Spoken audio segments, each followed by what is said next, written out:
தருமபுரி மாவட்டம் மல்லாபுரம் அரசு மேல்நிலைப் பள்ளியில் இன்னைக்கு செய்முறை எக்ஸாம் முடிச்சுட்டு பள்ளி மாணவர்கள்லாம் சேர்ந்து என்ன பண்ணியிருக்காங்க அப்படின்னா, பள்ளி கிளாஸு அந்த வகுப்பறை நடக்கும் அந்த பாட கிளாஸில் அடிச்சு நொறுக்குறாங்க. சேரு, டேபிளு, டஸ்டரு, போர்டு, கம்பு வச்சு எல்லாத்தையும் அடிச்சு நொறுக்குறாங்க. யாருன்றீங்க அடிச்சு நொறுக்குறவங்களாம்? பிஞ்சு குழந்தைங்க, ஜஸ்ட்டு சின்ன பிள்ளைங்க, 17 வயசு முடியாத ஒரு சின்ன குழந்தைங்க. உங்களுக்கு இதுதான் டீச்சர்ஸும் பேரண்ட்ஸும் சொல்லி கொடுக்குறாங்களா?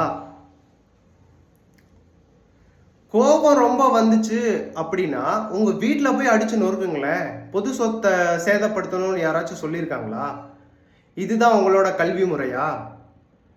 கல்வி கற்கணும்னு ஆசைப்பட்டு முடியாதவன்ட்ட போயிட்டு கல்வியை பற்றி கேட்டு பாருங்க. உங்களுக்கு அந்த வழினா என்னன்னு தெரியும். கூலி வேலை செஞ்சு, கார்பரேஷனில் வேலை செஞ்சு, போஸ்ட் ஒட்டி, தினக்கூலி செஞ்சு, ராப்பகலாக கஷ்டப்பட்டு உங்களை படிக்க வைக்கிறாங்க பாருங்கள் உங்கள் அப்பா அம்மா. அவங்களுக்கெல்லாம் இந்த விஷயம் தெரிஞ்சிச்சுன்னு வச்சுக்கோங்களேன், கண்ணீரை தவிர எதுவுமே வராது அவங்களுக்கு. தான் புள்ள கலெக்டர் ஆயிடுவான், டீச்சர் ஆயிடுவான், டாக்டர் ஆயிடுவான்ற கனவுல தான் பட்ட கஷ்டம் தான் பிள்ளை படக்கூடாதுன்னு நினச்சிதான் அவங்கள படிக்க வைக்கிறாங்க. இந்த மாதிரி தவிர ஒரு நாளும் செய்யாதீங்க. நாங்களாம் ஸ்கூல் படிக்கும்போது எக்ஸாமினேஷன் முடிஞ்சிருச்சு அப்படின்னா எல்லா டேபிளையும் வரிசையாக அடுக்கி நீட்டாக ஒதுங்க வச்சு கூட்டி பெருக்கி, அந்த போர்டெல்லாம் அழுக்காக இருக்கும், அதெல்லாம் அந்த ஒரு செடியெல்லாம் அரைச்சி நல்லா பூசிட்டு போவோம். 10 நாள் கழித்து வரும்போது எழுதும் போது நல்லா திக்னஸாக தெரியும். அவ்வளோ பொறுப்பாக இருப்போம். நீங்கள் என்னன்னா ஒரு ரவுடிசம் பண்ணுற மணிக்கு ஸ்கூலில் பண்ணிக்கிட்டு இருக்கீங்க. கண்டிப்பாக இதுக்கு ஒரு நாள் நீங்கள் ஃபீல் பண்ணியே ஆவீங்க.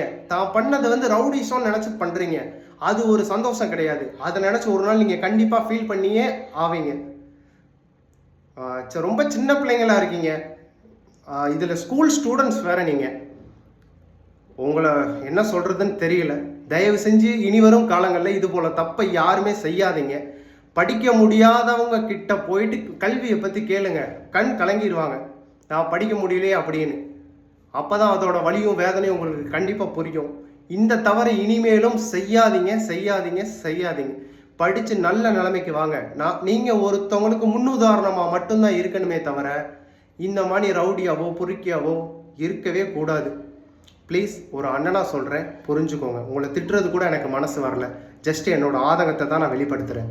ப்ளீஸ் தயவு செஞ்சு புரிஞ்சு நடந்துக்கோங்க. உங்கள் குடும்பத்தை நினச்சி பாருங்கள், ஒரு தவறும் செய்யவே மாட்டீங்க. Please understand.